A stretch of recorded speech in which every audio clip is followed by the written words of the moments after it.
Listen to me closely. Right now, as you're watching this, someone who started with less than you is winning. Someone with fewer advantages, fewer connections, and maybe even less natural talent. And you want to know why? It's a tough pill to swallow, but it's the truth. While you've been busy posting about your goals, talking about your grand plans, and waiting for applause for your intentions, they've been suffering in silence.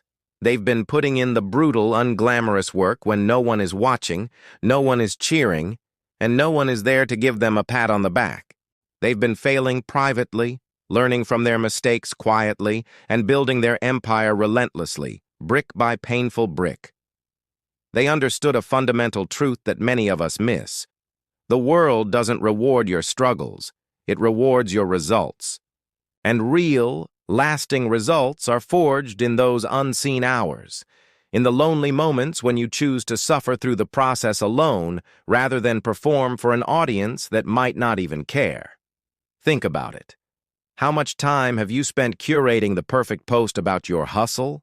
How many hours have gone into crafting the right caption to announce your next big move? Now, imagine if all that energy was channeled directly into the work itself. Imagine the progress you could make if you weren't constantly stopping to check for likes, comments, and external validation. The need for an audience can become a trap, a distraction that drains your focus and dilutes your effort. It makes you addicted to the applause for the promise of success, rather than the success itself. This isn't just about working hard. It's about a complete mindset shift. It's about detaching your self-worth from public opinion and anchoring it to your own discipline and progress. Your journey, your transformation. It doesn't need witnesses. It needs work. It needs you to show up when it's dark, when you're tired, and when every fiber of your being wants to quit.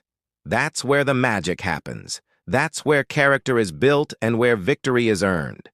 This audiobook that we're exploring today is designed to destroy your need for external validation. It's here to help you rebuild yourself from the ground up into someone who moves in silence and strikes with precision. It's about cultivating an inner fire so strong that it doesn't need anyone else's oxygen to burn. When you learn to find fulfillment in the process, in the quiet suffering and the silent growth, the public victory becomes an inevitable byproduct, not the primary goal. The most powerful people don't announce their moves. They make them. They let their success make the noise for them. They understand that true confidence isn't loud, it's quiet. It's the calm assurance that comes from knowing you've done the work, you've paid the price, and you are prepared. You don't need to prove anything to anyone but yourself. So the question is, are you ready to stop performing and start building? Are you ready to trade the temporary satisfaction of public applause for the permanent achievement of your goals? Your real transformation begins the moment you decide to close the curtain, turn off the notifications, and get to work. Let's begin this journey together. Welcome to Suffer in Silence, Win in Public, right here on the DHB Animated Book Channel. Let's start with a question that's going to make you a little uncomfortable. When was the last time you announced a goal and then just didn't follow through? When was the last time you posted about your new morning routine, your big business idea, your fitness journey, and then quietly let it fade away, hoping no one would notice? I can tell you exactly what happened. Your brain got the reward without doing any of the work. Listen very closely to this. Every time you broadcast your intentions, every time you announce your goals before you've even started, you're triggering a dopamine response in your brain. It's the same chemical reward you'd get from actually completing the task. Your brain can't tell the difference between the applause you get for announcing and the satisfaction you should only get from finishing. So, it gives you that feel-good hit early. And once you've gotten that hit, your motivation to do the actual hard work just evaporates. This isn't just my opinion, this is based on science. When you talk about your goals, you get social acknowledgement that satisfies the same psychological need that completion would. You've essentially taken out a loan on future success and spent it all on present validation. So stop broadcasting. Start building. Think about it this way. There's someone out there right now who started their business 6 months ago. You haven't heard a thing about it. They haven't posted about it. They haven't announced a big launch. They've been struggling in silence, testing products, refining their offer, failing privately, and learning quietly. Then one day, you see their success story pop up. Real revenue numbers, glowing customer testimonials, actual results, and you sit there wondering, how did they get so far, so fast? They got there because they weren't performing the journey. They were living it. Now, compare that to someone else. Someone who's been posting about their amazing business idea for 2 years. Daily updates, motivational quotes, behind-the-scenes content of them working. But here's the thing. There's no business. There's a performance of building a business. There's content about entrepreneurship. But there's no actual company creating value in the market. That's the critical difference between broadcasting and building. Broadcasting is a performance. Building is private. Here asks a lie, if you've been telling yourself, my audience is my accountability. You think that by making your goals public, you're creating pressure to follow through. But you're not. You're creating pressure to maintain an image. And the moment maintaining that image becomes harder than actually doing the work, you'll always choose the image. You'll post the gym selfie instead of finishing the workout. You'll share the motivational quote instead of executing the business strategy. You'll perform productivity instead of being productive. Real accountability is between you and the person in the mirror. That's it. When you're alone at 5 a.m. and nobody will ever know if you skipped today, that's where true accountability lives. It's not in the comments section. It's not in the likes. It's in that private moment when you choose discipline over comfort and no one is there to witness it. You need to understand this. Silence protects your vision from being diluted. Your goals, when they're new, when they're fragile, when they're just starting to take shape, they are incredibly vulnerable. They need protection. They need to be nurtured in private where they can develop strength. But what do most of us do? We expose them immediately. We invite opinions. We ask for advice. We welcome doubts. And suddenly, your once clear vision becomes clouded with everyone else's projections, their limitations, and their fears. Picture a sculptor. Imagine if that sculptor revealed their shapeless lump of clay to critics before it was even formed, before it was shaped, before it was anywhere close to the finished vision. What would happen? The critics would see unformed potential and judge it as if it were a finished product. They'd suggest changes. They'd question the vision. They'd impose their own preferences onto something that isn't even theirs to shape. A true sculptor doesn't do that. A sculptor works in private. They protect their vision. They allow the piece to develop in silence, and only when it's complete, only when it's undeniable, only when it represents their full, unfiltered intention. That's when they reveal it. And at that point, there's nothing to criticize about potential because they're presenting actualization. Your goals need that same protection. Stop exposing your unfinished clay. Stop inviting commentary on your incomplete vision. Build in private. Suffer through the messy formation process alone. And when you're done, when you have something real and tangible to show for it, let your results speak for themselves. That's the key. Results don't need an announcement. Results announce themselves. Think about every major transformation you've ever witnessed. The person who lost 100 pounds, and you didn't even know they were trying. The entrepreneur who built $1 million company while everyone thought they were just working a regular job. The artist who mastered their craft in obscurity and then suddenly appeared with work so good it couldn't possibly be ignored. None of them were broadcasting the journey. They were building the outcome. You have a choice right now. You can keep performing your transformation for an audience that gives you nothing but empty encouragement. Or you can actually transform in silence, where the only reward is the person you are becoming. Every post you make about your discipline is energy you're not putting into your discipline. Every update about your progress is time you're not spending on actual progress. Every announcement about your commitment is just proof that you need external validation more than you need internal change. Stop broadcasting, start building. Because the person who talks about running a marathon for 6 months never runs it. But the person who disappears for 6 months and then shows up with a medal, they didn't need to talk about it. They just did it. Your transformation doesn't need witnesses. It needs work. And real work is done in silence, in the dark, in the private hours when no one is watching and no one is applauding. That's where real change happens. That's where you build something that can't be questioned because it's already been proven. So here's what you're going to do. You're going to go silent, starting now. No more announcements, no more updates, no more broadcasting your intentions, just private execution, just quiet building, just you and the work.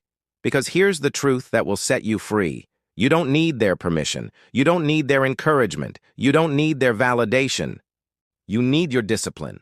And discipline is built in silence. You've stopped broadcasting. Now you're building. But building requires something that most people don't want to face. It requires understanding that seeking validation isn't just an annoying habit, it's expensive. It's costing you everything. And next, we're going to talk about the silent, crippling cost of seeking validation. You think those likes, those comments, those encouraging words from strangers on the internet are free? You think they're harmless, that they're helping you build momentum? But they're not. They're bleeding you dry and you don't even realize it's happening. Every like is a small leak in your fuel tank. Let's talk about what's actually happening inside your brain. When you post about your goals and get that rush of positive feedback, your brain releases dopamine. That's your reward chemical. It's the same chemical you get when you actually achieve something meaningful. But here's the trap. You're getting the reward without doing the work. You're getting the chemical payoff for the announcement, not the accomplishment. Your brain is simple. It doesn't care how it gets the dopamine. It just wants the hit. So you've just created a shortcut. Why spend 6 months building something difficult when you can get the same dopamine rush just by posting about building it? Why actually go through the pain of transformation when you can get the chemical reward by just announcing your plan to transform? You are literally rewiring your brain to crave attention more than achievement. You're training yourself to need more and more validation to do less and less work. That's not support. That's a cycle of dependency. Think about the athlete who trains at 4 a.m., alone, in the dark, in the cold. No cameras, no audience, no one posting about their incredible dedication. They aren't getting dopamine from external validation. They're building something far more powerful, internal discipline. They're forging character. They're building a foundation that will hold them up when the pressure is real, when the audience is hostile, and when all that external validation has completely disappeared. Now think about the other athlete, the one who only shows up when the cameras are rolling, who trains their hardest only when someone's watching, who posts every single workout, every supposed sacrifice. What are they building? A highlight reel, a performance. A fragile dependency on external motivation that will collapse the second the attention stops. You have a choice. You can build internal strength or you can build external dependency. You cannot build both at the same time. And that brings me to the second cost you're paying. Public struggle creates shallow support. Those comments, "You got this," "So proud of you," "Keep going," they feel good, don't they? They feel like real support. But they are emotional fast food. They're empty calories that give you a quick rush and leave you starving an hour later. Real support isn't cheerleading your announcements. Real support is the capacity you build within yourself to keep going when there are no cheerleaders. It's the internal fortitude you develop by pushing through alone, in the dark, when it's 2 a.m. and you're questioning everything, and there is no comment section to tell you that you're doing great. Because here's what actually happens when you face real adversity. When you've failed publicly, when you've invested everything and it's just not working, when you're genuinely breaking down, those supportive comments, they evaporate. That shallow support disappears because it was never real. It was just social politeness. It was people hitting like on your performance without any real investment in your outcome. But the person who struggled in silence, they built something those commenters can never give them. They built self-reliance. They built the ability to be their own cheerleader, their own coach, their own source of motivation. And that is the only support that truly matters when the real test comes. Shallow support creates shallow commitment. deep suffering creates deep strength. Remember that. Now let me tell you about the third cost, the one you really don't want to hear. Seeking validation is just fear disguised as confidence. You think you're being confident when you post about your journey. You think you're being bold when you announce your goals to the world, but you're not. You are asking for permission. Every post is a question. Is this okay? Am I doing this right? Am I worthy? Do you approve of me? You are outsourcing your self-belief to strangers who don't know you, who don't understand your vision, and who have absolutely no stake in your success. Think about the difference between these two people. One person posts on social media, "Hey guys, should I start this business? What do you think of this idea?" They're gathering opinions, seeking approval, asking for permission to begin. 6 months later, they still haven't started because the feedback was mixed and now they're drowning in everyone else's doubts. The second person disappears for 6 months. No posts, no updates, no announcements. Then they emerge with a business that's already generating revenue, with actual customers, with proof. They didn't ask if they should. They didn't seek validation for their idea. They tested it privately, failed privately, adjusted privately, and found a way to succeed before anyone even knew they were trying. One person was seeking approval. The other was seeking proof. One needs permission. The other needs results. You do not need their permission. You never did. But every single time you seek validation, you reinforce the false belief that you do. You're teaching yourself that your actions require social approval. You're building a prison where the bars are made of other people's opinions, and you've willingly handed them the keys. Here's what real confidence looks like. It's doing the work when no one is watching. It's continuing when no one is encouraging you. It's believing in your vision so completely that external validation becomes totally irrelevant. Not because you don't care what people think, but because you care more about what you are building than what they are thinking. That's the heavy cost you're paying for validation. You're trading internal certainty for external approval. You're trading deep self-belief for fleeting social acceptance. You're trading the unshakable confidence that comes from private victories for the fragile ego boost that comes from a public performance. And here's the brutal truth. You can't afford it anymore. Every day you spend seeking validation is a day you are not building real strength. Every post you make asking for encouragement is evidence that you don't have enough internal motivation. Every announcement you broadcast is proof that you're more committed to looking committed than actually being committed. Stop paying this cost. The price is too high. Your transformation is worth more than likes. Your goals are worth more than comments. Your future is worth more than temporary validation from people who won't be there when things get hard. You're done seeking validation. You're done performing for an audience. You're done asking permission to become who you are meant to be. Because validation is expensive, and from now on, you are invested in something far more valuable, results. You've cut off the validation supply. Now you need fuel that actually works. You need something that doesn't run out when the audience disappears. You need discipline, and discipline doesn't care about your feelings. Chapter 3. Discipline is louder than motivation. Motivation is a liar. Let me say that again so it sinks in. Motivation is a liar. Motivation tells you that you'll feel like doing the work. It tells you that when the moment comes, you'll be ready. It tells you that passion will carry you through. It whispers promises in your ear about how excited you'll be, how energized you'll feel, how unstoppable you'll become. And then, when the alarm goes off at 5 a.m., motivation is nowhere to be found. That's because motivation is a feeling, and feelings are temporary. Feelings fluctuate. They depend on circumstances, on your energy levels, on whether you slept well or ate right or had a good day yesterday. Feelings are unreliable. And if you're betting your transformation on feelings, you've already lost. Discipline is the truth. Discipline doesn't lie to you. Discipline doesn't promise you'll feel good. It doesn't tell you it'll be easy. Discipline simply says, you're going to do this whether you want to or not. You're going to show up whether you feel like it or not. You're going to execute whether you're motivated or not. That's discipline.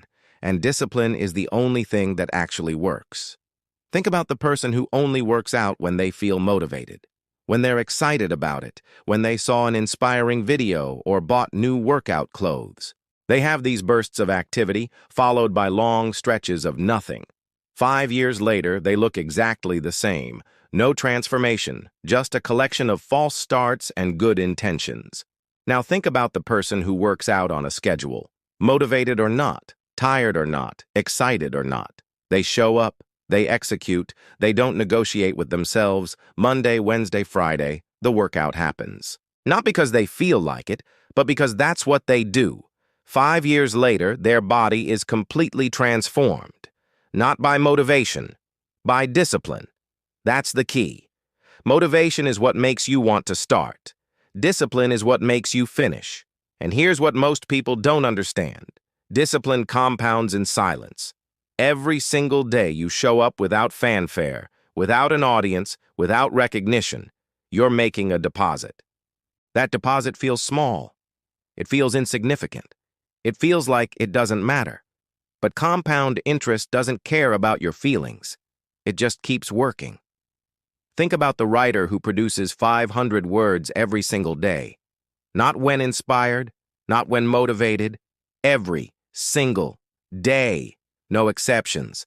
Some days those 500 words are brilliant. Most days they're mediocre. Some days they're terrible. But every day, the deposit is made. 2 years later, that writer has completed 4 books, 4 complete manuscripts. While other writers who only write when the muse strikes, they've completed excuses. Same talent, same resources, different commitment to discipline, and discipline wins every single time. But here's where it gets hard. Here's where most people quit. Discipline requires no audience. Your motivation loves an audience. Motivation performs well when people are watching. It thrives on external energy, on recognition. But discipline? Discipline works in the dark. Discipline executes in silence. Discipline continues when absolutely no one is watching and no one will ever know if you quit. That's the real test. Can you do what winners do when there are no witnesses? Can you execute your discipline in complete obscurity?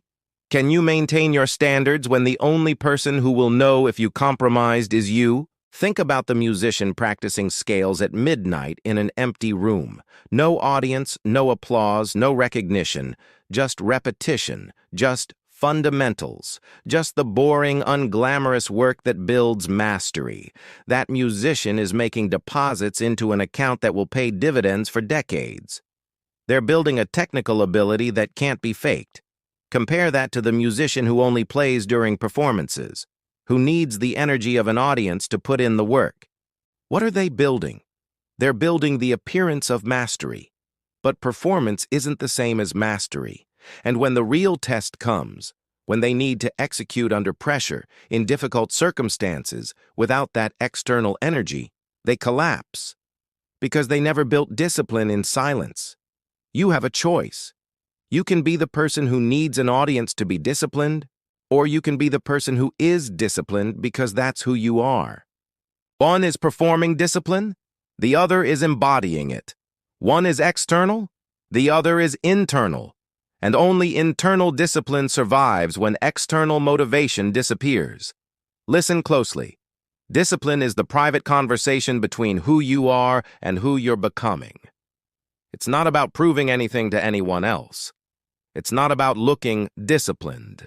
It's about becoming the kind of person who does what needs to be done when it needs to be done, whether anyone is watching or not. Every morning you wake up early when you don't want to. That's a conversation. Every workout you complete when you're exhausted, that's a conversation. Every time you choose the hard right over the easy wrong when no one will ever know, that's a conversation. And those conversations, those private moments of choosing discipline over comfort, those are what build your character. Character is who you are when no one is watching. And character is built through disciplined suffering in silence. Here's what you need to understand. Motivation will fail you. It's not a question of if, it's a question of when. The day will come when you don't feel like continuing. When the excitement has worn off, when the newness has faded, when the results aren't coming fast enough, when you're tired and discouraged and every part of you wants to quit, motivation will be gone. And in that moment, only discipline will remain. That moment, that's not the end. That's the beginning. That's where you find out who you really are. That's where you discover if you've been building on motivation or on discipline. And if you've built on motivation, you'll quit. But if you've built on discipline, you'll continue. You'll suffer through it. You'll push forward. You'll execute. Not because you want to, but because that's what disciplined people do. Discipline is louder than motivation because discipline doesn't need to announce itself. It just shows up. Day after day. Week after week. Year after year. In silence, in darkness, without recognition. And eventually, inevitably, discipline creates results so loud they can't be ignored. You've built discipline in silence. You've made the deposits. You've had the private conversations. Now you're approaching the moment that separates everyone who starts from everyone who finishes. You're approaching your breaking point. And that breaking point isn't the end. It's the entrance to everything you want. That breaking point is your breakthrough point. You're going to want to quit. Let me be clear about that. If you're doing this right, if you're actually pushing yourself, if you're truly committed to transformation, there will come a moment when every fiber of your being screams at you to stop. That moment is inevitable. And what you do in that moment will determine everything. Most people think this urge to quit means they've failed. They see it as a sign they're on the wrong path, that they just aren't cut out for this. But they're wrong. The urge to quit doesn't mean you've failed. It means you're close. Let's talk about how your brain actually works. Its primary job is survival. And survival means conserving energy, avoiding pain, and staying comfortable. So when you push beyond your limits, venturing into difficult, painful, and uncertain territory, your brain does exactly what it's programmed to do. It tries to make you stop. That overwhelming feeling that you should just give up? That's not proof you should quit. It's proof you're approaching the threshold where most people turn back. It's evidence that you're in the very territory where real transformation happens. It's a sign that you are on the verge of a breakthrough. The moment you want to quit is the moment you're about to win. That's the key. Think about an entrepreneur who's been building their business for 2 years. They've invested everything: time, money, relationships, energy. But it's not working yet. They're bleeding resources, they're exhausted, and doubt is creeping in. Every logical voice is telling them, stop, cut your losses. This isn't working. They are at their breaking point. One more week and they would have quit. But they push through. And that's when it happens. The breakthrough. The pieces finally align. Everything they built in silence suddenly starts working. Now, imagine the hundreds of other entrepreneurs who quit 1 week before their breakthrough. They faced the same struggle, made the same investment, endured the same difficulty. But they listened to that voice telling them to quit. They saw their breaking point as the end, not the entrance. They were one pivot away from success, and they'll never know it because they turned back. Your breaking point isn't the end, it's the entrance fee. It's the price of admission to the territory where winners live, and most people simply refuse to pay it. Here's something crucial to understand. Private battles create public victories. The version of you that will stand on stage, hold the trophy, or celebrate the achievement. That version doesn't exist yet. That person is forged in the private battles you're fighting right now. They're created in the moments when you feel like you're breaking down and no one is watching. Think about a fighter in training. They're not in the ring yet. There are no cameras, no crowds, no glory. Just brutal, repetitive training that breaks them down. They push themselves to the point of exhaustion. They cry from frustration. They question everything at 3 a.m. when their body is screaming and their mind is telling them they'll never be good enough. Those private battles, those moments of suffering that no one witnesses, that's where the fighter is truly made. When they finally step into the arena, they're not the same person who started training. They've been rebuilt, forged in fire. They walk in with a different energy, a different presence, a different level of certainty. Not because the training was easy, but because it was brutal and they survived it. Their private suffering created something unbreakable inside them. That's what your breaking point is doing to you. It's not destroying you, it's rebuilding you. Every moment you suffer in silence, every time you push through when you want to quit, every private battle you win against yourself, you're being forged into someone different, someone stronger, someone capable of things the old you could never even dream of accomplishing. But here's the part most people can't accept. A breakthrough requires a breakdown first. You cannot transform into something new while remaining what you currently are. The old version of you has to be destroyed. And that destruction is painful, it's messy, it's brutal, and it's completely unsuitable for social media. Think about a caterpillar becoming a butterfly. Inside that chrysalis, the caterpillar doesn't just sprout wings. It literally dissolves. Its body breaks down into a liquid. The very structure of what it was completely disintegrates. Only then can it reorganize into something new. If you were to interrupt that process, if you opened the cocoon during the breakdown, you wouldn't be helping the butterfly. You'd kill it. The breakdown is necessary for the breakthrough. Your breaking point is your cocoon. You're dissolving. The structure of who you were is disintegrating. Your old beliefs about your capabilities, your old identity, your old limitations, they're all being destroyed. And it feels like dying because, in a way, it is. The old you is dying so the new you can emerge. But if you broadcast this process, if you perform your breakdown for an audience, seeking sympathy from people who don't understand what's happening, you will interrupt the transformation. You'll get comfort that keeps you comfortable. You'll get encouragement that stops the breakdown. And you'll never complete the transformation because you couldn't endure the breaking point in silence. Suffer in silence through this. I know it's hard. I know you want to quit. I know every part of you is screaming for an escape. But this is the moment. This is where you prove to yourself who you are becoming. This is where you pay the entrance fee that your competition is unwilling to pay. Right now, your competition is quitting. They're making excuses publicly. They're broadcasting their reasons for stopping and getting sympathy for giving up. They are turning back at the exact threshold you are about to cross. And when you emerge on the other side, when you break through while they broke down, you'll understand something they never will. The breaking point was never meant to stop you. It was meant to separate you from everyone who wasn't serious. You have a choice.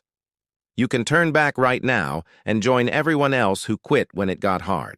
Or you can suffer through this breaking point in silence, endure the private agony, complete the transformation, and emerge as someone unrecognizable to the person you were when you started. The breaking point is the breakthrough point. You're not ending, you're beginning, you're not failing, you're being forged.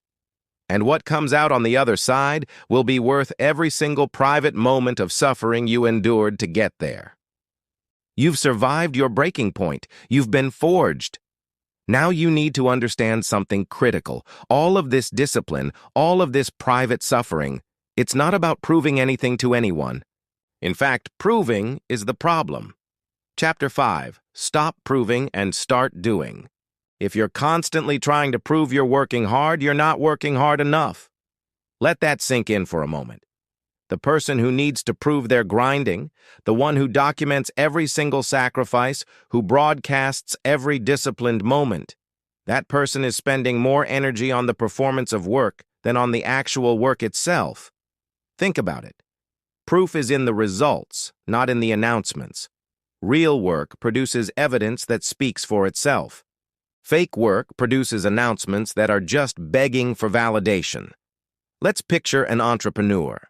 This person posts motivational quotes every single day. They share screenshots of their packed calendar to show you just how busy they are. They document every coffee shop work session, every late night, every early morning. They are performing entrepreneurship, creating a narrative of hustle. Now, think about another entrepreneur. This one goes silent for a year. No posts, no updates, no performance at all. Then, they emerge with a company that's generating 7 figures in revenue. They have customers, employees, something real and undeniable. They didn't need to prove they were working. They just worked. And their results are the only proof they need. That's the difference. One person is proving, the other is doing. And in the long run, doing always wins.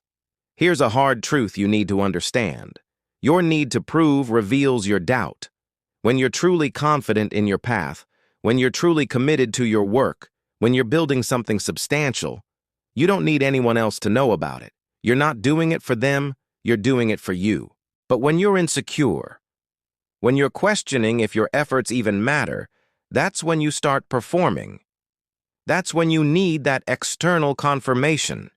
You need people to see your sacrifice, to witness your discipline, to validate that your struggle is real and worthwhile. The student posting about their study routine every day isn't confident they'll succeed. They're seeking confirmation that their efforts matter. But the student who studies in silence for 4 years and then posts their doctorate degree, they trusted the destination would validate the entire journey. So, you have a choice. You can seek validation for trying, or you can present evidence of succeeding. You can prove you're working, or you can show what you've built. You can perform effort, or you can produce results. Stop proving. Start doing. Because proving is a performance, and performance is absolutely exhausting. Listen to this carefully. Every minute you spend proving you're working is a minute stolen from actually working. Think about how much time is wasted. Crafting the perfect post about your morning routine instead of actually executing that routine. Filming your workout instead of focusing entirely on the workout itself. Writing the caption about your progress instead of making more progress. It all adds up. Let's say it's an hour a day spent on performance. That's 7 hours a week. That's over 30 hours a month. That's 360 hours a year. Do you realize that's 45 full 8-hour workdays spent performing work instead of doing it? That's almost 2 months of productive time completely wasted on proving instead of doing. Now imagine someone who took those 45 days and actually worked. Who used that time to build, to create, to execute? Where would they be compared to you? They'd be miles ahead. Not because they're more talented or have more resources, but because they were doing while you were busy proving. That's the real cost of proving. And you can't afford it anymore. Think about a mathematician working on a complex proof in complete solitude. Notebooks filled with calculations. Years spent on a single problem. No social media presence, no audience, just an obsessive dedication to solving something that truly matters. When they finally solve it, when they publish their proof, the entire mathematics community respects it immediately because it's real. It's undeniable. They didn't need to prove they were working on it. The completed proof is the only evidence that matters. Now, compare that to someone constantly posting about the math problem they're working on, seeking feedback for partial progress. Are they building mathematical ability, or are they building an audience? Are they solving problems, or are they performing problem solving? You cannot serve two masters. You cannot optimize for results and recognition at the same time. You have to choose. And if you choose recognition, you'll likely never get the results. But if you choose results, recognition often becomes inevitable. That's the key. Stop proving and start doing, because doing creates proof that doesn't need any explanation. And here's what happens when you stop proving. You accelerate. Dramatically. Your progress compounds because you're no longer fragmenting your attention between work and performance. You're not splitting your energy between building and broadcasting. All of your resources, your time, your energy, your attention, are all pointed in one single direction, doing. When all your resources point in one direction, your velocity increases.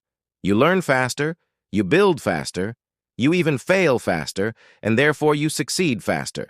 Because you're not managing an image, you're not maintaining a performance, you're just doing the work. And work, when given undivided attention, produces results at a speed that performing can never match. The formula for transformation is simple. Consistent action multiplied by time equals undeniable results. But when you divide that action between doing and proving, you get stagnation. You're busy, But you're not building. Stop dividing. Start multiplying. Take all the energy you've been spending on proving and redirect it to doing. Just watch what happens. Think about the patterns we see everywhere. The student who posts every study session versus the one who studies in silence and posts their degree. The athlete who documents every workout versus the one who trains in darkness and shows up completely transformed. The entrepreneur who broadcasts every new idea versus the one who builds in private and launches with actual revenue. It's the same pattern, and it has the same outcome every single time. Proving loses. Doing wins. You don't need anyone's permission. You don't need their validation. You don't need them to witness your work. You just need to do the work. And when you do it consistently, in silence, without performance, you become unstoppable. You're not fueled by their approval. You're powered by your own commitment. Stop proving. Start doing, because results are the only proof that matters. And results don't come from performance. They come from private, unglamorous, undocumented work that no one sees, but that everyone eventually respects. You've stopped proving. You're doing the work in silence. Now you need to understand why that silence isn't isolation. It's strategy. Your invisibility isn't weakness. It's your greatest competitive advantage. Chapter 6. Invisibility is your competitive advantage. While everyone else is broadcasting their every move, you're going to disappear. And that disappearance is going to be the most powerful move you make. See, invisibility is your competitive advantage. Not because you're hiding, and not because you're afraid, but because silent operators move faster than loud performers. And in any competitive landscape, speed is everything. Think about what happens when you operate in silence. You eliminate friction. The friction of explanation. You no longer have to justify your decisions to people who aren't even in the arena with you. The friction of expectation. You don't have to manage what other people think you should be doing. And the friction of defense. You stop wasting time arguing with critics who question your strategy before they've even seen your results. All that friction just vanishes when you become invisible. And without friction, you accelerate. Imagine two startups. The first one announces everything, every new feature, every pivot, every milestone they're approaching. They're generating buzz, building an audience, getting feedback. But they're also managing expectations, defending choices, and explaining delays.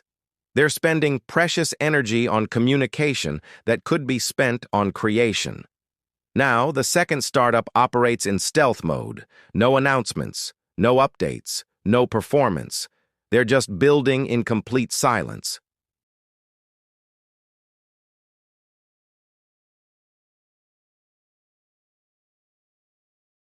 They can make radical changes without having to explain them. They can fail spectacularly without public embarrassment. They can experiment freely without judgment. 2 years later, the first startup is still talking about their big launch. The second startup? They've already launched, captured the market share, and completely dominated their niche. Same amount of time, different approach to visibility. And invisibility won. That's the key. Silent operators move faster because they're not carrying the crushing weight of public perception. But let me tell you about the second advantage. They can't block what they can't see coming. In any competition, whether it's business, sports, your career, or creative fields, your strategy is your edge. The moment you broadcast that strategy, you give your competition a roadmap to counter you. You're showing them your moves before you even make them. You give them time to prepare. You eliminate the element of surprise. Think about a chess match. Imagine one player announcing their entire strategy before the game even begins. I'm going to control the center, develop my knights early, and launch a kingside attack. What happens? Their opponent adjusts. They prepare. They counter. The announced strategy becomes useless because it's no longer surprising. Now, imagine the player who reveals nothing, who plays in silence, who executes their strategy without telegraphing it. Their opponent has to react in real time, without any preparation or foreknowledge, and by the time they finally understand what's happening, it's too late. Checkmate. Your silence is tactical superiority. Your invisibility is a weapon. When you operate in the shadows, when you build without broadcasting, when you move without announcing, you strike when you're ready, not when they're prepared. Think about the company that quietly develops a revolutionary product while their competitors are busy posting on social media about their tiny, incremental improvements. The competitors don't see it coming. They don't know how to defend against it. And when that product launches, it disrupts the entire market before they can even react. That's the power of invisibility. Surprise is a force multiplier, and you can't surprise anyone if they're watching your every move. But here's the third advantage, the one most people never even consider. Privacy protects your energy. Listen closely to this. Every person you allow into your journey becomes an energetic stakeholder. Their opinions suddenly matter to you. Their doubts start to affect you. Their projections influence you. Their expectations create pressure. And all of that external noise drains the mental resources you desperately need for actual execution. Think about how much energy you spend managing other people's feelings about your own journey. Explaining your choices to family members who don't understand. Defending your path to friends who question it. Reassuring people who doubt you. All of it is exhausting. It's a massive tax on your mental and emotional resources. And every ounce of energy you spend managing stakeholders is energy you're not spending on the real work. Now think about operating in complete privacy. No stakeholders, no one to explain anything to, no one to reassure, no one to manage, just you and the work. 100% of your energy is directed at execution. No leaks, no waste, no drain. Compare the artist who shares every work in progress. They're constantly asking for opinions, crowdsourcing feedback, involving dozens of people in their creative process. What are they really creating? Is it art? Or is it something created by a committee? Are they following their own vision or just synthesizing everyone else's preferences? Now compare that to the artist who creates in complete solitude, who fiercely protects their creative space, who allows no external input until the work is finished. They maintain a creative purity. They follow their vision without compromise. They create something singular and authentic because it wasn't diluted by other people's projections. One creates what the crowd wants.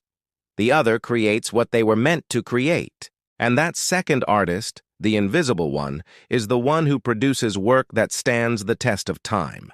Because real authenticity can only exist in privacy. So you have a choice. You can be visible and slow, telegraphing your moves and draining your energy managing stakeholders. Or you can be invisible and fast, operating with a tactical advantage and protecting your resources for pure execution. Invisibility isn't isolation. It's strategy. It's not hiding. It's operating with precision. It's not fear. It's focus. Think about every major success story you've admired. The person who seemingly came out of nowhere. The company that disrupted an industry without warning. The artist who suddenly appeared with complete mastery. They weren't actually nowhere. They were working in invisibility. They were building in the dark. They were struggling in silence while everyone else was performing in public. And when they emerged, when they finally revealed what they'd built, it was undeniable. It was complete. It was so substantial that no one could question it, diminish it, or ignore it. They didn't ask for permission to arrive. They just arrived. And arrival is infinitely more powerful than any announcement could ever be. That's what invisibility gives you, the freedom to be messy, to experiment, and to be wrong without a permanent public record. The tactical advantage of striking when you're ready. The energy efficiency of eliminating stakeholder management. And the purity of vision that can only exist in privacy. Your competitors are visible. They're broadcasting. They're managing their image. But you're invisible. You're building. You're accelerating in silence. And they won't see you coming until you've already won. You're operating with invisibility now, building in the dark, moving in silence. But here's what you need to understand. Invisible building means invisible failing. And that's exactly where you want to fail. In private, where the lessons last forever. You're going to fail. Let's just establish that right now. If you're attempting anything worth doing, if you're pushing beyond your current capacity, if you're actually trying to transform, you will fail. Multiple times, spectacularly, painfully. The only question is, are you going to fail publicly or privately? Because that choice determines everything. Public failure creates permanent scars. Private failure creates permanent strength. And the difference between those two outcomes is the difference between someone who quits and someone who becomes unstoppable. Listen to what happens when you fail publicly. You create a digital archive of your shortcoming. It's documented. It's visible. It's permanent. And that documentation becomes a weight you carry. Every time you try again, you're haunted by the public record of your previous failure. Every time someone looks you up, they see it. Every time you doubt yourself, you remember that others witnessed your collapse. But it's worse than that. Public failure doesn't just create an external record. It creates internal damage. It colors how you see yourself. It becomes part of your identity. You're not just someone who failed at something. You're someone who failed publicly. And that public element adds shame to what should have just been data. Think about the entrepreneur who announces a product launch publicly. Big marketing campaign. Lots of hype. Promises made. Then it flops. The product doesn't work. The market doesn't respond. It fails. And that failure is now visible to everyone who watched them build it. They're not just dealing with the failure itself. They're dealing with everyone's knowledge of their failure. They're managing other people's pity, disappointment, and judgment. That's devastating. Many never try again. Now think about the entrepreneur who tests 10 product ideas in complete silence. 9 of them fail, badly. But no one knows. No digital footprint, no public record, no one to explain to. They extract the lessons from each failure, implement corrections, and move to the next test. The 10th product succeeds. And when they go public with that success, no one knows about the 9 failures that came before it. Same failure rate. Completely different psychological impact. That's the key. Private mistakes cost tuition. Public mistakes cost identity. Here's what you need to understand. Silence gives you permission to suck. And you need that permission because mastery requires a phase of incompetence that is brutal, embarrassing, and absolutely necessary. You cannot skip the sucking phase. You cannot go from beginner to expert without passing through the territory where you are terrible at what you're doing. That phase is mandatory. But if you're broadcasting that phase, if you're inviting an audience to watch you be incompetent, you create an impossible situation. You're either going to protect your image by not pushing hard enough, which means you never actually reach incompetence because you're staying comfortable, or you're going to push into incompetence with an audience watching, which creates psychological damage that slows your learning curve. Think about learning a new skill, let's say boxing. In your first week, you're going to get hit. A lot. You're going to have terrible form. You're going to be slow, awkward, and ineffective.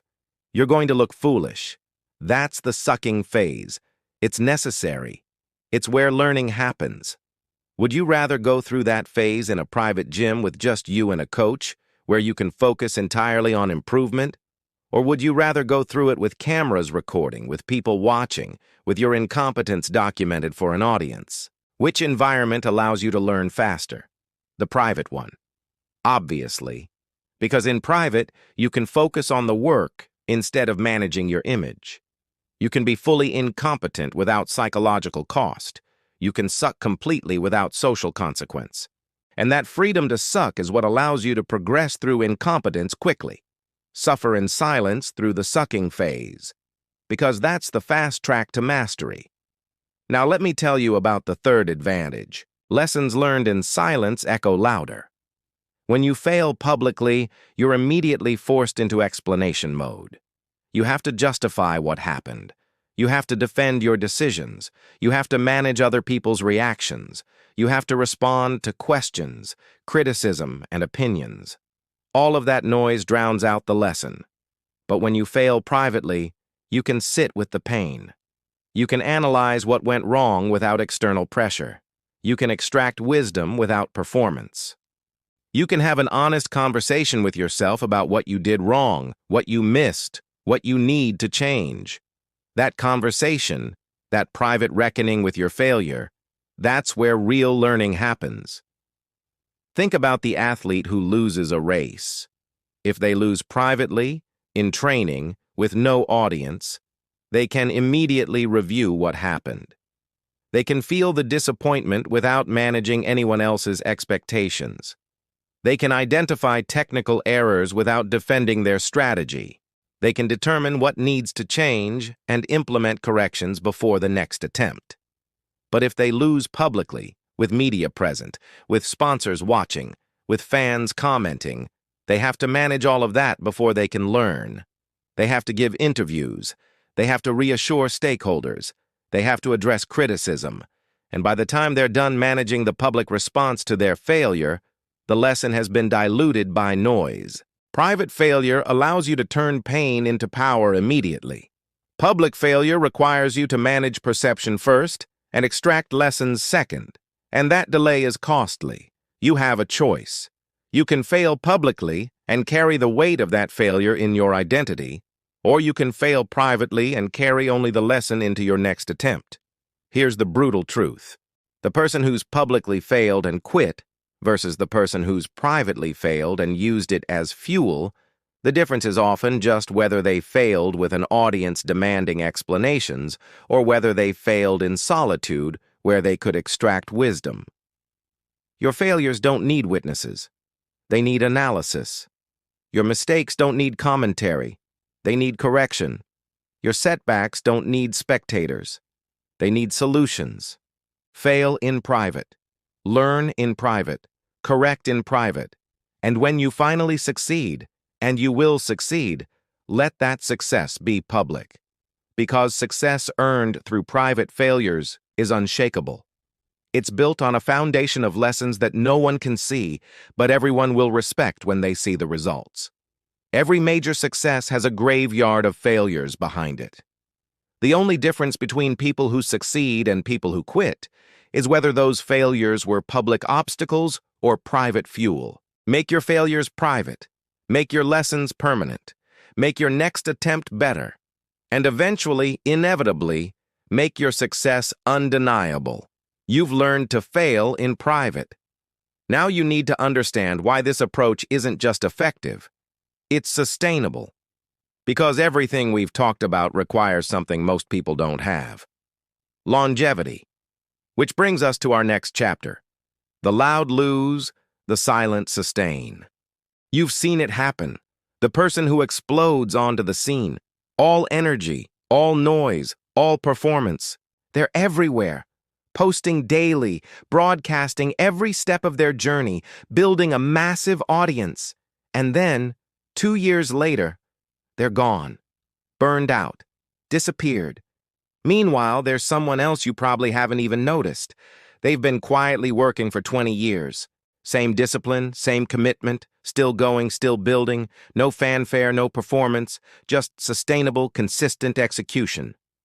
Noise is the enemy of longevity. And if you want to actually finish what you started, if you want to still be doing this a decade from now, you need to understand why the loud lose and the silent sustain. Here's what happens when you perform your journey for an audience. You create immense pressure. Pressure to maintain an image, to top your last post, to never show weakness. It's not the pressure of the work itself that gets you, it's the pressure of performing the work. And that kind of performance is utterly exhausting. Think about the fitness influencer. They start by posting daily gym content, workouts, meal prep, progress photos. At first, it's great. They're getting engagement, building a following. But soon, they're not just committed to fitness. They're committed to fitness content. They can't just have a workout. They have to film it. They can't just eat a healthy meal. They have to document it. An off day becomes a crisis because their audience expects constant content. 2 years later, they're exhausted, not from fitness, but from the performance. So they quit. Now compare that to the person who just goes to the gym at 5 a.m. every day.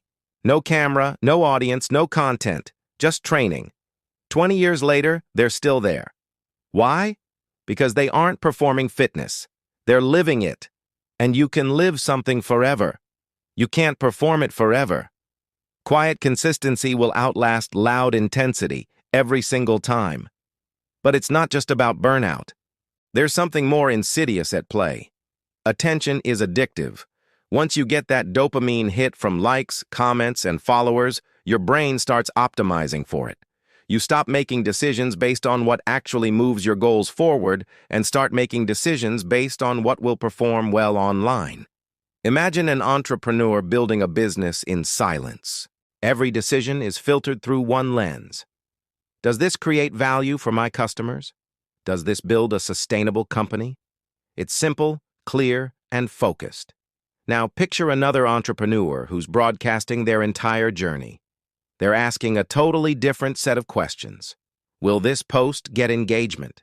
Will this update get likes? Will this decision make for good content? Suddenly, they're not building a business based on what works. They're building one based on what performs. 5 years later, the silent entrepreneur has a profitable company. The loud one has a big following and no business. They optimized for attention instead of results. You have to understand, you can't serve two masters. That's the real cost of attention. It's not free. It costs you your focus, your clarity, and your ability to make decisions based purely on effectiveness. You have a choice. Build what gets buzz or build what creates value. Be popular or be profitable. Most people choose popularity because it feels good in the moment. But popularity is temporary. Value is permanent. Stop being addicted to attention. Start being addicted to progress, because that's the only thing that actually sustains. And there's a third reason loud work fails. Silent work scales, but loud work stagnates.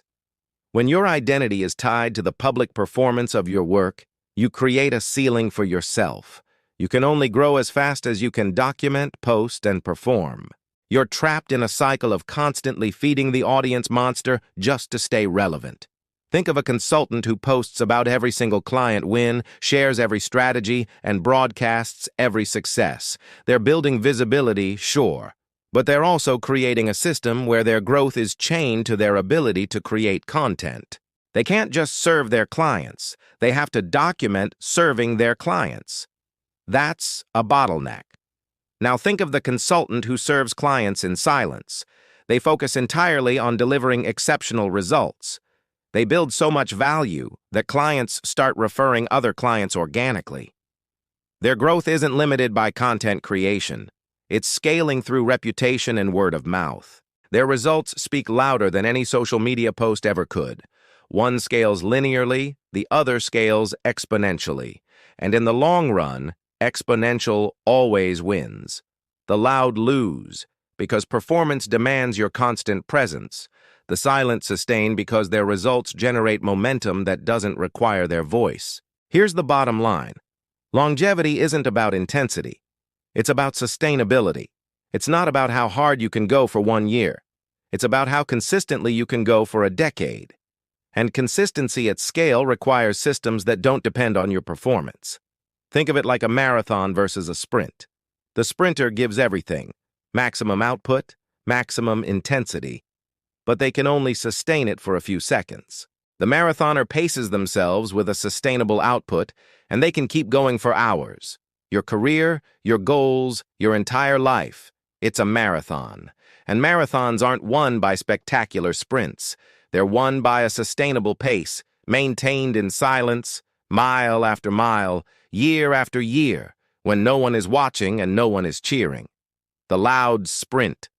The silent run, the marathon. And only the marathon finishers get the medals that truly matter. So I urge you to stop performing.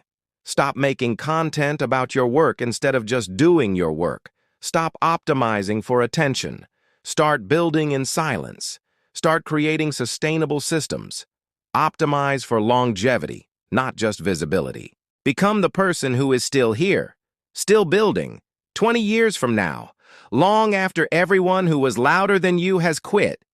Because the loudest person in the room is rarely the most successful. They're just the most visible. And visibility without substance is just noise. But substance without visibility, that is power. That is sustainability. That's the foundation of everything that lasts. The loud lose because they burn out maintaining performance. The silent sustain because they build systems that work without applause. And sustainable success, the kind that lasts decades, the kind that builds legacies, the kind that actually matters, that only comes from silent, consistent execution. You've built sustainability. You're in this for the long term. Now you need to understand the strategy that makes all of this pay off. Because silent building requires perfect timing for revelation. Chapter 9. Build in the dark, reveal in the light. You've been building in silence. You've been suffering privately. You've been doing the work when no one was watching. And now you're wondering, when do I reveal what I've built? When do I finally step into the light? The answer is simple. You reveal when your results are undeniable, not when they're promising, not when they're progressing, but when they are absolutely, undeniably real. The power of a dramatic reveal is worth every single second of silent suffering that came before it. Think about how human psychology works. People don't remember your process. They remember your transformation. They don't remember the long, grueling journey. They remember the triumphant arrival. They don't remember the daily grind. They remember that jaw-dropping moment when you emerged with something they never saw coming. Imagine an actor who disappears for a year. No social media, no public appearances. Then they return for a new role, completely transformed, in incredible physical shape, almost unrecognizable. The world sees that transformation, and it creates a massive impact. It sparks conversations. It commands respect. Now compare that to an actor who posts daily gym selfies for that same year. They document every workout, every meal, every small, incremental change. They achieve the same physical transformation, but the impact is completely different. The first actor created a wow moment. The second diluted their transformation across 365 posts. One delivered concentrated, undeniable impact. The other delivered fragmented updates. And impact is what people remember. This is the key. The dramatic reveal has exponentially more power than the documented journey. But it's not just about impact, it's about something much deeper. Premature revelation kills manifestation. There's a real psychological phenomenon that happens when you talk about your goals too early. When you announce your grand intentions and receive positive feedback, your brain releases dopamine. That's the same chemical reward you'd get from actually achieving the goal. And once your brain gets that reward prematurely, the motivational tension that drives you to do the hard work, it just fades away. You've already received the emotional payoff, so why push through the struggle? Think about someone who announces, "I'm writing a book." They tell everyone, they post about it online, and they get flooded with encouraging comments. "That's amazing. I can't wait to read it." Their brain is swimming in dopamine. They feel like an author, even though they haven't written a single chapter yet. 6 months later, the book still isn't written. Why? Because they already got the reward for being an author without actually becoming one. Now picture someone else who writes a book in complete silence. No announcements, no updates, no seeking validation. The motivational tension stays incredibly high because they haven't received any external reward. They are driven by the internal pressure of an unrevealed goal. They write, they finish. Then they announce they wrote a book. One person sought encouragement for their intent. The other presented evidence of their execution. Build in the dark, because your goals need the pressure of being unrevealed to maintain the urgency that transforms possibility into reality. And that brings me to the third reason. Your reveal must be undeniable. When you finally step into the light, when you finally show the world what you've built, when you finally win in public, your emergence should be so complete that no one can question it. No one can diminish it. No one can doubt it. And that level of undeniability only comes from building until your success is ironclad. Think about the difference between announcing a prototype and announcing you have 1 million users. The prototype invites skepticism. Will this even work? Is there a market for it? Can they actually pull this off? The 1 million users? That demands respect. This is already working. The market has spoken. Their execution is proven. It could be the same product, but the reveal strategy is completely different. The undeniable one is the one that can't be questioned. Compare the tech founder who announces their startup idea at a pitch competition. They share their vision, their plans, their potential. Some people are impressed. Others are skeptical. They get feedback, advice, criticism. Now, they're busy managing opinions about something that doesn't even exist yet. Now contrast that with the founder who builds in complete stealth for 2 years. No announcements, no pitches, no updates, just building, testing, iterating, and acquiring users in secret.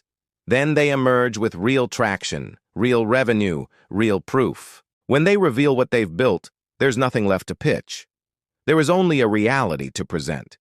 And reality doesn't need permission or validation because it's already here. That is what you are building toward. Not an announcement, but an arrival. Arrivals don't need permission. Announcements do.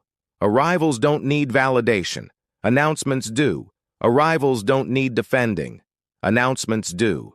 And the only way to create an arrival instead of an announcement is to build until what you're revealing is so substantial that its very existence is its own argument. You have a choice. You can reveal early and invite opinions about your potential, or you can reveal late and present evidence of your actualization. You can show them the unfinished clay and listen to everyone's suggestions about what it should become. Or you can show them the completed sculpture and watch them react to what it is. One is seeking permission. The other is demonstrating authority. And authority is what you've been building all this time, through all that silent suffering. Think about every major reveal you've witnessed that made you stop and pay attention. The company that seemed to appear overnight with a product that dominated its market. The athlete who emerged from nowhere to win a championship. The artist who suddenly released work that redefined their entire field. None of them were actually overnight successes. They were years in the making, but they were years made in darkness. And the reveal, the moment they stepped into the light, was timed for maximum impact. That is the strategy. Build until you are undeniable. Suffer until your work is substantial. Work until your results don't need your voice to validate them. And when you finally do reveal, when you finally step into the light, let your results do all the talking. Don't explain the journey unless you're asked. Don't justify the process unless it's necessary. Don't narrate the struggle unless it adds value. Just present what you built. Let people experience the completed work. Let the results speak louder than any story about how you got there. Because here's the honest truth. Nobody cares about your process until your results make them care. The work you did in darkness only becomes interesting after the light reveals what it produced. Your suffering in silence only becomes a compelling story after your victory in public makes it relevant. So, build in the dark, reveal in the light, and let the dramatic distance between who you were when you started and who you are when you emerge create an impact so powerful that people can't help but ask, "How did you do that?" And when they ask, you'll know the answer. You suffered in silence. You built in darkness. You revealed in the light. You did what they weren't willing to do. You endured what they couldn't endure. You became what they only talked about becoming.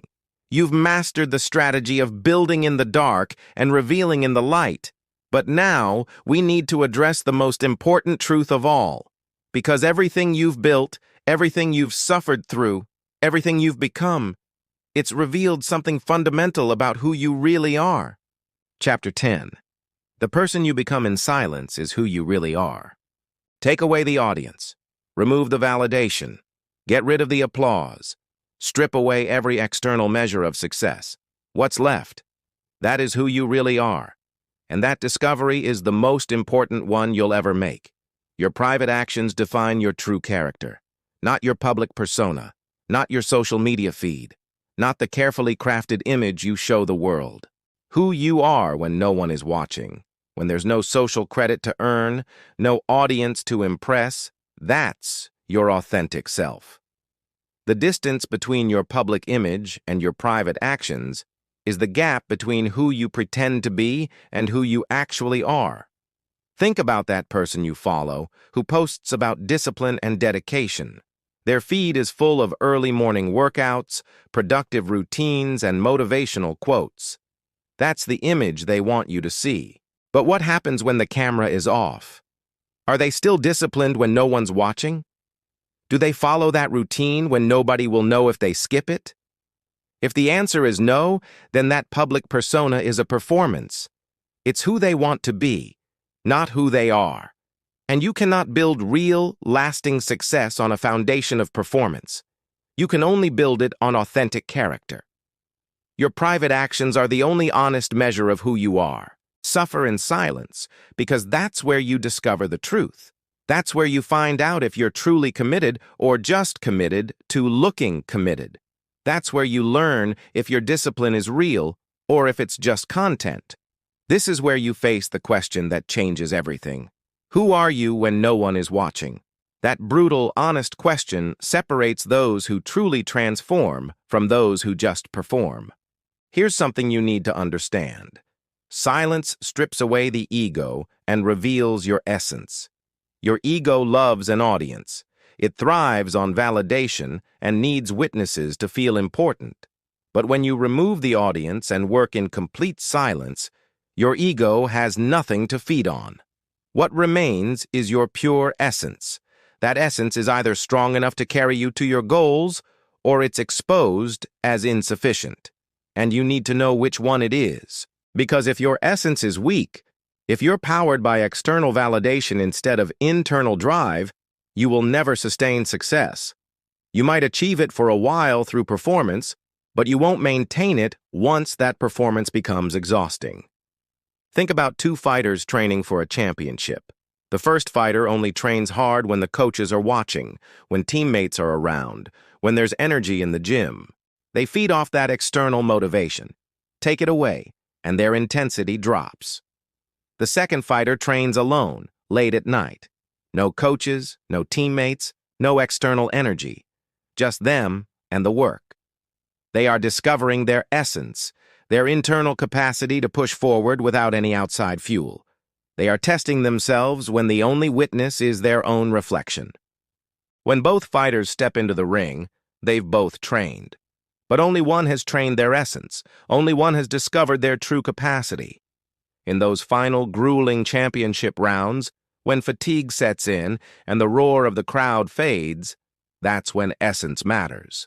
The fighter who trained in silence has the advantage.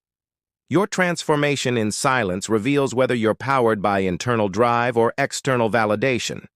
And only internal drive can sustain success. You have a choice right now. You can keep performing your discipline for others, never really knowing if it's real. Or you can test it in silence, where the truth can't hide behind a performance. Now, let me tell you the ultimate truth. You win in public by becoming unbreakable in private. The victory you achieve in front of the world, the result you show everyone, is temporary. Results can be lost, achievements surpassed, and accolades can fade. But the person you became to achieve those results? That's permanent. That can never be taken from you. Think about a champion who lost everything. Their business failed, the money's gone, their reputation is damaged. Everything they built is gone. But here's what they still have. The character they forged while building it. The discipline, the resilience, the work ethic. The identity of someone who can build from nothing. 6 months later, they've rebuilt. Why? Because results are temporary, but character is permanent. And character forged in silent suffering cannot be destroyed by external circumstances. Now compare that to someone who got lucky, who had advantages, who never suffered privately or tested themselves in the dark. When they lose their success, and everyone faces loss eventually, they have nothing left to rebuild with. They never built the internal foundation that success was resting on. You win in public by suffering in silence until you become someone who doesn't need to win publicly to know their worth. And paradoxically, that's the exact moment when public winning becomes inevitable, because you're no longer performing success. You are embodying it. That is the ultimate victory. Not the trophy, not the recognition, not the applause. The ultimate victory is becoming someone who could lose all of that and still be complete, still be whole, still be powerful. Because your worth isn't tied to external outcomes. It's rooted in your internal character. And that character is built in only one place: in silence, in the private moments when you choose discipline over comfort and no one is there to see it. So here's the final question, the one that matters more than any other. When you strip away the audience, remove the validation, and eliminate the performance, who are you? Are you someone who only works when others are watching? Or do you work because that's who you are? Do you need applause to keep going? Or do you find fuel within yourself? Is your discipline just content? Or is it your character? The person you become in silence is who you really are. And if you don't like who that person is, you still have time to change them. You have the opportunity to go into the darkness and forge someone different, someone stronger, someone real. But you have to be willing to suffer without witnesses. You have to be willing to build without applause. You have to be willing to become great in complete obscurity, with no guarantee that anyone will ever notice. That's the price. That's what it costs to discover who you really are and transform into who you are meant to be. And when you pay that price, when you suffer in silence long enough to forge an unbreakable character, you will emerge with something no one can ever take from you. Not your results, not your success, but yourself. The real you. The one forged in darkness and proven in silence. The one who doesn't need an audience to be extraordinary. That person is worth every single moment of silent suffering it took to create them. Listen up. I'm going to tell you exactly what you need to do, starting right now. You are going to stop talking about your goals, stop posting about your journey, stop looking for likes and comments and validation for work you haven't even finished. Starting today, you're going to suffer in silence. What does that mean? It means when you decide to start a new routine, a new diet, a new business, you don't announce it. You don't make a big post about day one, you just execute. You do the work, day in and day out, for 90 days straight, and you let the results do all the talking for you. It means when you fail, when you mess up, when you fall flat on your face, and all you want is a little sympathy. You don't get it. You don't post about your struggle. You don't fish for hang-in-there comments. You take the hit alone. You extract the lesson in private, and you implement the correction without an audience.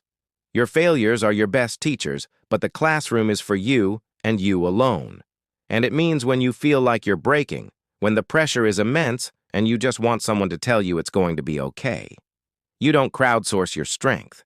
You don't look for it in others. You dig deep. You find it within yourself in those dark, lonely hours when no one is watching, when no one even knows you're fighting. That's where true character is forged. Think about it. Every single person who has ever achieved something truly remarkable, something undeniable, something that fundamentally changed their life and the world around them, they all have one thing in common. They went through the fire privately before they ever stepped into the spotlight. The transformation, the struggle, the suffering that happened behind closed doors, they only celebrated the result publicly after the work was done. Your suffering doesn't need witnesses. Your discipline doesn't need to be documented for a feed. Your struggle doesn't need spectators. The truth is, the more you talk about it, the more you dilute the energy you need to actually do it. It's a psychological trick. Your brain gets a hit of dopamine from the validation, making you feel like you've already accomplished something. But you haven't. What you need is to become so obsessed, so completely committed to your own transformation that what other people think becomes completely irrelevant. Their praise doesn't lift you, and their criticism can't touch you. You're on your own path. When you reach that place, When you're truly building in the dark and suffering in silence, that's the moment you become unstoppable. You're no longer performing for an audience, you're forging a new reality for yourself.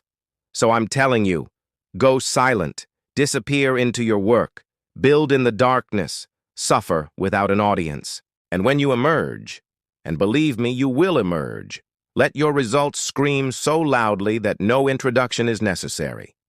The world isn't waiting for your announcement. It's waiting for your arrival. Now, you might think this is the end of the message, but it's not. This is your beginning. Everything you've just heard, every principle, every hard truth, it means absolutely nothing if you don't apply it. Knowledge without action is just entertainment. And you didn't click on this video to be entertained. You came here because you want to be transformed. So here's what happens next. In a few moments, you're going to close this video and you will face a choice. It's a simple one. You can either go right back to the old way, back to broadcasting your every move, performing your discipline for likes, and seeking validation for a journey you've barely begun. Or you can choose the other path. You can go silent. You can disappear. You can do the painful, ugly, necessary work in private.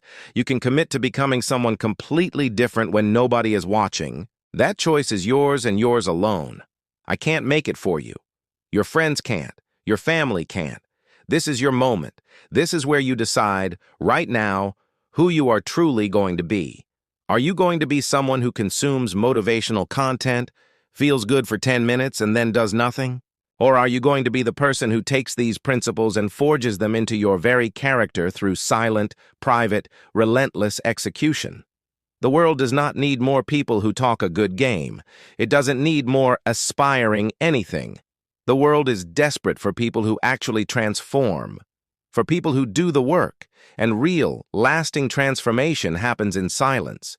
It happens in the unseen hours before dawn. It happens when you suffer privately so that you can win publicly. You have the blueprint now. You know exactly what you need to do. Stop broadcasting your plans. Start building your empire. Stop seeking validation from others. Start forging character from within. Stop trying to prove you're working. Start actually doing the work. Stop performing. Start becoming. Go silent. Disappear for 6 months, a year, however long it takes. Vanish from the social radar. Pour every ounce of your focus and energy into the single most important project you have, yourself. And when you finally step back into the light, let your success be so profound, so undeniable, that your long silence makes perfect sense. Let people wonder what happened to you, and then let them be astonished by who you've become. The person you are meant to be is being forged right now, in this very moment, by the decision you're about to make. Choose silence. Choose the struggle. Choose transformation. Choose to become the person you were born to be when no one is watching. Now, before you go and begin this journey, if this message gave you value, if it lit a fire under you, if it's going to change how you approach your goals, do me one favor. Hit that like button. It tells me that this message connected with you, that you're ready to embrace the suck and do the work. And if you want more of this, more brutal truths, more no-nonsense coaching to push you to become your absolute best, then subscribe to the channel and turn on notifications. I'm committed to creating content for the serious ones, for the people who are willing to suffer in silence to win in public. But remember this, liking and subscribing is easy. That takes 1 second. The hard part begins the moment you click away from this screen. The hard part is the silence. The hard part is the work when no one is clapping for you. So, like the video, subscribe to the channel, but more importantly than any of that, go disappear, go build, go suffer. And when you emerge, transformed, you'll know it was all worth it. This is your moment. This is your beginning. Now go become who you're meant to be. Suffer in silence. Win in public. I'll see you when you emerge.